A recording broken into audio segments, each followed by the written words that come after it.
of right-angled triangles. And there's going to, of non-right-angled triangles. Now there's going to be two of these rules that we're going to learn. Today we're going to learn the cosine rule. Next lesson we're going to learn the sine rule. And basically it's just a bit of formula crunching, number crunching, but it's a little bit more complex than simple right-angled trigonometry.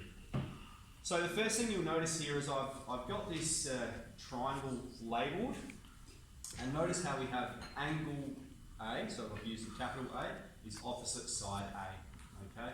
And so one way we can do this, we can say angle B is opposite side B, and angle C opposite side C. But if we're trying to find an unknown angle, this is the formula we're going to use. And if we're trying to find an unknown side, this is the formula we're going to use. And there's basically three different arrangements you can have for that formula, but I think one is fine, and we just dictate the unknown angle or side as A. I'll show you exactly what I mean. So here we're going to solve the unknown angle. Okay, so we're trying to find this angle X, and I just said we're going to dictate that as A. That's going to be capital A, which means this side over here is lowercase a, okay? Capital A and lowercase a are opposite one another. B and C are arbitrary, it doesn't matter how we assign them, so we can just go B and C, and then we're just inputting the values into the formula. So we're going to have cos of A, so that's going to be cos of X, is equal to, and then we've got B squared plus C squared, so 14 squared plus 15 squared. Take away A squared, take 22 squared, divided by 2 times B times C. Okay? Now, I'm not going to calculate that just yet. I'm just going to leave it for now, because what we'll find is it's probably going to be some decimal number, and we might be doing a bit of rounding. So what we might do is we're just going to go x equals inverse cos of what we find here. Okay? And so I'm just going to write that as answer. Now one thing you can do on your calculator, I'm not sure if you guys know this skill, let's all pull out our calculators and follow along. So I'm just going to punch in this part, that's 14 squared plus 15 squared, take away 22 squared.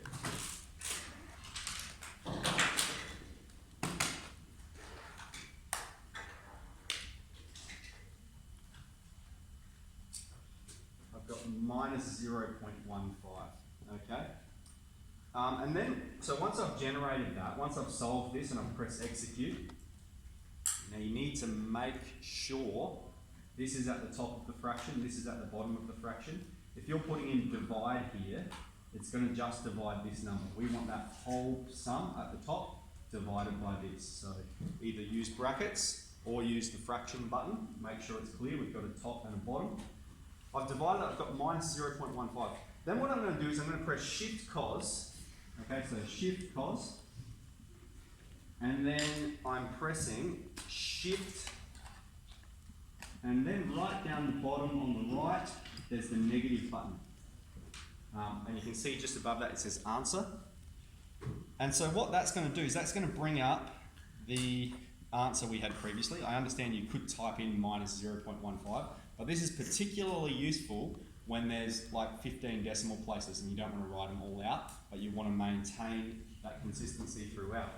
So you press Shift Answer, it's going to pop up like this, cos minus 1 to answer, exactly what we've got here. And press equals. Now my calculator's on radians, make sure it's set on degrees, and we should get non-real error.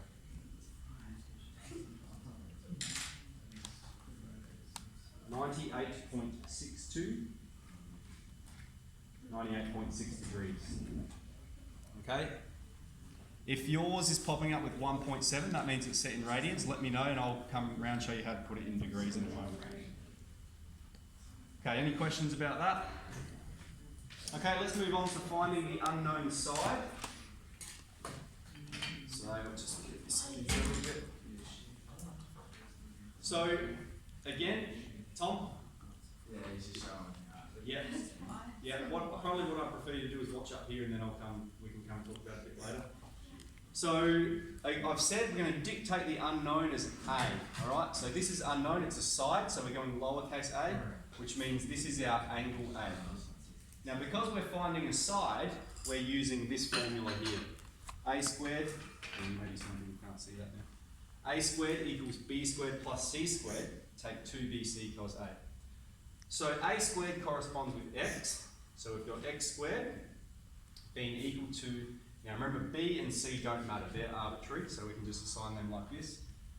B squared plus C squared, take away 2 times B times C cos of the angle, which is 72 degrees.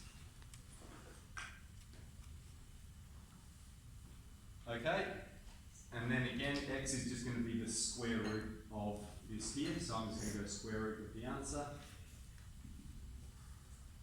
So we've got 5 squared plus 12 squared.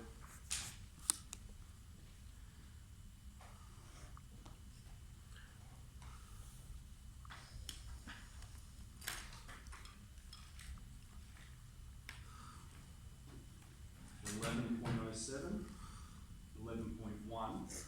And here we don't have a unit, and so I've said if we're not given a unit, we just write the word unit or U.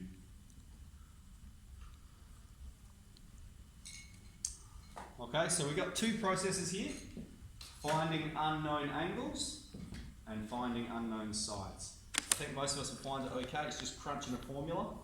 I've got lots of questions, so let me just explain. This booklet here, it divides it up into finding an angle and then finding a side.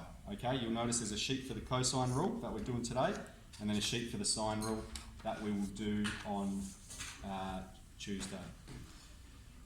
So then if you have a look at your checklist as well, I've also referenced the textbook on there. Okay, so there is some questions in the textbook. I'm going to leave up to you how much of this you do. Okay, it is a skill you're expected to know how